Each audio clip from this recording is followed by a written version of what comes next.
आप जानते हैं दो तरह के लोग हैं, मेजर कॉलिंग, जैसे अब्राहम था। लूत को पता क्या लगता था? लूत को लगता था कि यार ये तो बूढ़ा है, ये सारा दिन अपने कमरे में रहता है, मैं हूं जो काम कर रहा हूं प्रैक्टिकली, मेरे कारण इसके भेड़ बकरियां बैल बढ़ रहे हैं। और यही चीज उसने अपने नौकरों में डालनी शुरू की और उसके नौकर उसके नौकरों से लड़ने लगे, क्योंकि कोई नौकर लड़ नहीं सकता अगर आप उसको बैक ना करें तो। किसी की हिम्मत नहीं, किसी के स्टाफ में हिम्मत नहीं वो जाके दूसरे किसी के साथ लड़े जब तक उसका बॉस उसको इनकरेज ना करे। अगर उसके बॉस ने उसको इनकरेज नहीं किया और उसने फाइट की, वो एक बार हो सकता है, 2 बार गलती हो सकती, 4 बार हो सकती, लेकिन वो कॉन्टिन्यूस इंटेंशनली था, क्योंकि लूत को लगता था कि ये ब्लेसिंग मेरी मेहनत के कारण। और इसीलिए अब्राहम ने जब उसको दूर किया, उसने कहा बेस्ट इलाका चुन, बेस्ट चुन, तू जो तेरे को बेस्ट लगता है। और उसने बेस्ट चुना और अब्राहम को उसने सबसे घटिया इलाका दिया और बेस्ट चरगाह चुन के वो चला गया। जब खामरा में मिनिस्ट्री स्टार्ट की थी, यहां 2 परिवार भी ढंग के क्रिश्चियन नहीं थे, उनको बुलाना पड़ता था, 2 परिवार थे जिनको। और बाइबल कहती लूत को तब मालूम हुआ कि कुछ लोग ऐसे होते हैं जिन पर मेजर कॉलिंग है और उनसे कभी भी पंगा नहीं लेना चाहिए। आप जानते हैं सब पुलिस हैं, हां पुलिस में सब पुलिस हैं, पंजाब पुलिस में सब पुलिस हैं, लेकिन क्या सबका रैंक एक है? कोई एसएसपी है, कोई एसपी है, कोई एएसआई है, कोई एसएचओ है, कोई ऊपर बैठे हैं, कोई आईजी है, कोई ऊपर डीजीपी बैठे हैं। अगर एएसआई बोले सब एक हैं जी, तो सस्पेंड हो जाएगा। एएसआई को मालूम है उसके नीचे कोई है, उसके नीचे वाले को मालूम है इसकी आज्ञा माननी है, उसको मालूम है इसकी आज्ञा माननी है, उसको मालूम है।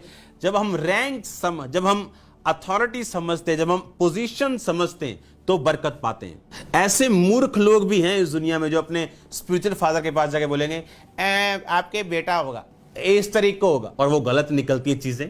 क्योंकि जब तुम अपने बाप को सिखाओगे, परमेश्वर तुम्हें नीचा करेगा और तुम्हें उस ग्रेस से खत्म कर देगा। इमेजिन करो एक हवलदार जाके डीजीपी को बोल रहा है तो आपको ऐसा नहीं करना चाहिए, तो अनु इतना काम करना चाहिए था, इतना उसको नहीं मालूम, क्योंकि जो वो देख सकता है वो नीचे वाला नहीं देख सकता। और लूत की यही मिस्टेक थी, उसे लगता था कि सब मेरी मेहनत की वजह से हो रहा है। और जब वो फिनिश हुआ, उसे मालूम हुआ कि अब्राहम के ऊपर गॉड, खुदा का बुलाहट है, कॉलिंग है उसके ऊपर। उसको कोई बंदा आए या जाए उसको फर्क नहीं पड़ेगा, क्योंकि वो गॉड्स कॉल्ड है। उसकी वो ब्लेसिंग्स, उसके वो काम वैसे ही चलेंगे जिस तरह वो चलते आ रहे हैं। हां, अगर मैं इस कॉलिंग में शामिल हो जाऊंगा तो मैं भी ब्लेस हो जाऊंगा जिस तरह लूत हुआ। हालेलुया। और जब हम इस मामले में गलतियां करते हैं, हम हमेशा मार खाते हैं। हालेलुया। मैंने अपनी लाइफ में एक्सपीरियंस किए, अपने फादर की बातें समझ ना आने पर अगर कुड़कुड़ आया हूं, तो हमने प्रॉब्लम्स देखी हैं अपनी लाइफ में। समझ आए ना आए, अगुए का काम आपको समझाना नहीं, आपको फॉलो करना उसका काम। हालेलुया। और प्राइड, घमंड, ये लोगों की प्रॉब्लम है। इसी घमंड की वजह से वो अपनी गलतियां स्वीकार नहीं करते, इसी घमंड की वजह से वो मारे जाते हैं, उनकी अगुवाई अंदर से बंद हो जाती। वर्ड को हम त्याग के आगे नहीं जा सकते।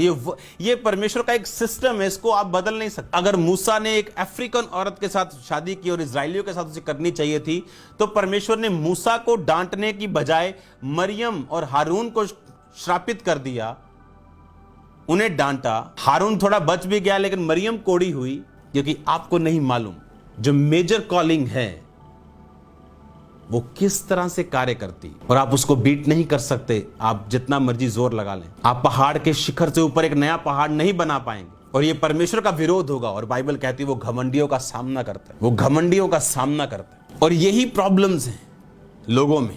इंपॉर्टेंस को समझना, हीलिंग की, बाय हिज विंग्स, मैं उसके विंग्स को छू लूंगी, मैं चंगी हो जाऊंगी। कपड़ा उठा के अंधा उठा, कोड़ी ने रिस्क लिया। मेडिटेट, वर्ड को पहचानना कि कौन सा वचन मेरे लिए बना है। उस औरत ने पहचान लिया कि ये वर्ड है मेरे लिए। मैं नहीं जानती ये कितने साल पहले लिखा गया था, पर मैं इसे पर्सनली लेती हूं। जब बंदा कहता ना यार तू आ गल तू दिल ते ही ला गया, ये तो तू पर्सनली ले गया। हाँ, पर्सनली लेना वर्ड को, पर्सनली ले गई वर्ड को, और उसने हीलिंग खुदाबंद से ले ली। और खुदावंद ने कहा मुझ में से सामर्थ निकली। लोग कहते, चले कहते प्रभु भीड़ तुझे छू रही, सब कहता नहीं, किसी ने मुझे फेथ से छुआ। फेथ कैसे पैदा होता? Hearing the word of God. ये वर्ड ऑफ गॉड उसने सुना था और इस पे फेथ किया था और जीसस क्राइस्ट को छुआ और काम हुआ।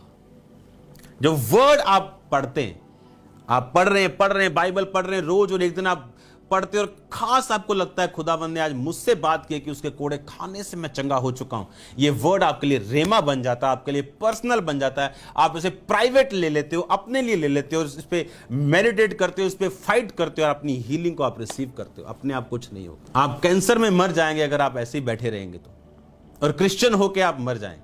परमेश्वर आपकी हेल्प कर सकता है, मेडिकली हेल्प कर सकता है, सुपर नेचुरली अब आपको हीलिंग वो देगा। डॉक्टर्स खुदाबंद की ओर से, आज जो मेडिसिन की नॉलेज वो खुदाबंद की ओर से, क्योंकि खुदाबंद को मालूम था आने वाले दिनों में पोल्यूशंस बढ़ेंगे, केमिकल्स बढ़ेंगे, तो वो आपकी हेल्प करता है इन फिजिशियंस, डॉक्टर्स के द्वारा। कहता है सबसे बड़ा फिजिशियन मैं हूं, I am the Lord that healeth thee. मैं तुम्हारा चंगा करने वाला यहोवा राफा हूं, फिजिशियन हूं, स्पेशलिस्ट हूं तुम्हारा।